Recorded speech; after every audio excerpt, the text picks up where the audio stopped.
சம்பா ரவை என்றாலே நம்மைல் மார்க் தான். 100% ரசாயனமற்றது. இந்திய உணவு பாதுகாப்புத்துறை தரச்சான்று பெற்றது. ரயில்வேயில் லோகோ பைலட் பணிக்கு விண்ணப்பித்துள்ள தமிழகத்தை சேர்ந்த தேர்வர்களுக்கு தமிழகத்திலேயே தேர்வு மையங்களை ஒதுக்கீடு செய்ய வேண்டும் என பாமக தலைவர் அன்புமணி ராமதாஸ் வலியுறுத்தியுள்ளார். இது தொடர்பாக அறிக்கை வெளியிட்டுள்ள அவர், தேர்வர்களை அலைக்கழிப்பது கண்டிக்கத்தக்கது என்றும் தேர்வர்களுக்கு இது மன உளைச்சலை ஏற்படுத்தும் என்றும் தெரிவித்துள்ளார்.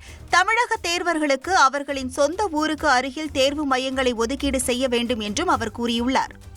போலி கடன் செயலிகள் மோசடியில் பொதுமக்கள் பணத்தை இழக்காமல் இருக்க தமிழ்நாடு சைபர் குற்றத்தடுப்பு பிரிவு போலீசார் எச்சரிக்கை விடுத்துள்ளனர். இது தொடர்பாக வெளியிடப்பட்டுள்ள அறிக்கையில், சைபர் குற்றவாளிகள் அப்பாவி மக்களை சுரண்ட பல்வேறு அதிநவீன தொழில்நுட்பங்களை பயன்படுத்துகின்றனர் என்றும், எனவே பொதுமக்கள் இதுபோன்ற மோசடிகளில் சிக்காமல் விழிப்புணர்வுடன் இருக்க வேண்டும் என்றும் சைபர் குற்றத்தடுப்பு பிரிவு போலீசார் எச்சரிக்கை விடுத்துள்ளனர். மேலும் தெரியாத எண்களில் இருந்து வரும் லிங்கை தொட வேண்டாம் என்றும் போலீசார் தெரிவித்துள்ளனர்.